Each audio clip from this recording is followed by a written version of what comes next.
Ma question s'adresse au leader du gouvernement au Sénat, Sénateur Gould. La situation dans l'Artsakh est de plus en plus grave pour le peuple arménien qui fait face à une situation très difficile. On a appris que vendredi, un journaliste pigiste sur le terrain présentement, Neil Hour, disait qu'on se rapprochait d'un génocide arménien. Quand est-ce que le gouvernement va reconnaître la réalité qui se passe là-bas? Quand vont-ils la dénoncer? Et quand le gouvernement agira-t-il avant qu'il soit trop tard?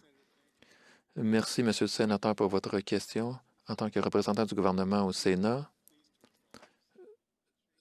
je peux dire au Sénat que le gouvernement continue de travailler fort pour qu'on en arrive à une solution pacifique à cette situation tragique. C'est une situation géopolitique complexe avec toute une histoire derrière elle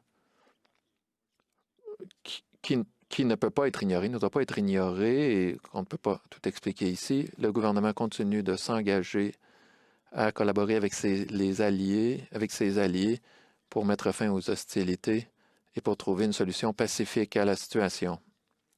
Sénateur Roussakos, il y a une situation où le gouvernement n'a pas respecté sa propre interdiction de vente d'armes vers la Turquie et on sait maintenant que la technologie a été utilisée. Ça a été prouvé en particulier par le Globe and Mail. Ça a été utilisé pour attaquer les Arméniens.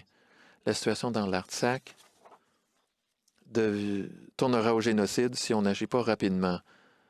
Est-ce qu'on sait qui a accordé cette exception pour contourner l'embargo qui a permis cette vente de technologies militaires au gouvernement turc qui a été utilisée? Est-ce que c'est le premier ministre Trudeau lors de ses conversations avec le président Erdogan? Sénateur Gould, merci pour votre question.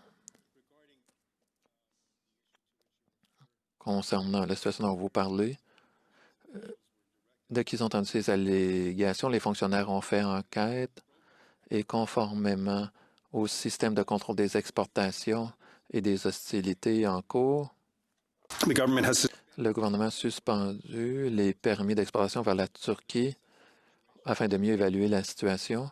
Des mesures doivent être prises immédiatement pour stabiliser la situation sur le terrain et le gouvernement croit qu'il faut une solution pacifique négociée à ce conflit.